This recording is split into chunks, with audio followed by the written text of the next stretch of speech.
Okay, so have you ever found yourself feeling a bit, well, bemused? That feeling, when everyone else just seems to get something instantly and you're kind of standing there a little confused, trying to work it all out. That's exactly what we're diving into today. We're looking at a really fascinating personal reflection on spontaneity. It's based on these notes called The Spontaneous Mind, a Personal Struggle. And our mission really is to unpack why being naturally spontaneous feels almost impossible for some people. And what does that tell us about our own default ways of being? So right away, the source brings up this core puzzle for the author, this deep struggle to understand how most people just are spontaneous, naturally. They talk about feeling this constant need for control, always managing things and worrying that maybe they seem, well, boring to others because of it. It's quite a raw self-assessment, isn't it? Where does that kind of control-focused thinking come from? Well, what's really striking is how common that feeling can be. That need for an internal, guard just to navigate the day.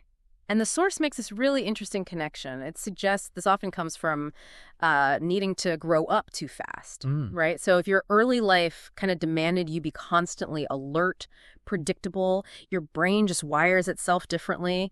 It prioritizes control, finding the optimal resolution rather than being, as the author says, naturally loose and fun.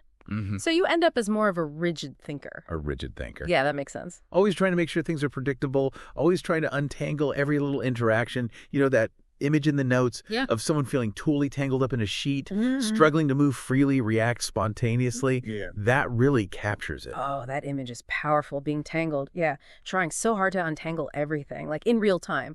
And the author is clearly very self-aware. They get that being loose and fun is important, to vibe with others. But it's work for them. They literally say they have to work hard to loosen up. It's definitely not how they're naturally wired. Yeah, exactly. But they also mention these, rare occasions when they're funny spontaneously.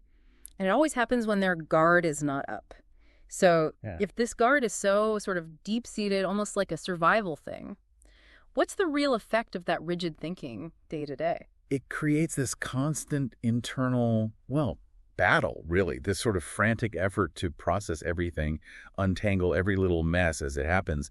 It means they often just miss the moment, right? Miss the chance for that witty comeback or just an easy, spontaneous connection. Right, the moment just passes them by while they're analyzing. Precisely. And this specific struggle, this feeling of confusion, it reminds me of that great Henry Miller quote, "Confusion is a word we have invented for an order which is not understood."